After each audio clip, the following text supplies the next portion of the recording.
My name is Helen Crompton and I'm from Basil Paterson College in Edinburgh in Scotland. I've had a really nice time at the ETN workshop in Mexico City. I've had lots of very productive meetings, met a lot of very nice agents, and all in all it's been a really productive, nice experience. Basil Paterson is the oldest English language college in the whole of Scotland. So we were formed in 1927, so we'll be 90 next year, which is very exciting.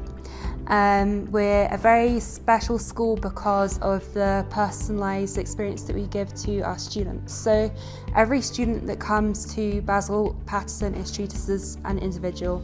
Every member of staff, from the receptionist, all the teachers, the academic manager, everyone knows each student, who they are, their backgrounds, what their interests are, and we make sure that all of our students feel like individuals, that they're learning. Everyone has a different learning technique and style, different interests, and we make sure we embrace students as individuals.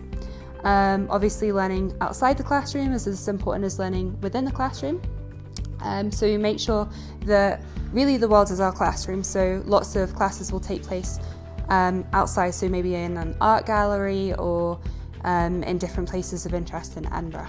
Yeah, that's Basil Paterson in a nutshell.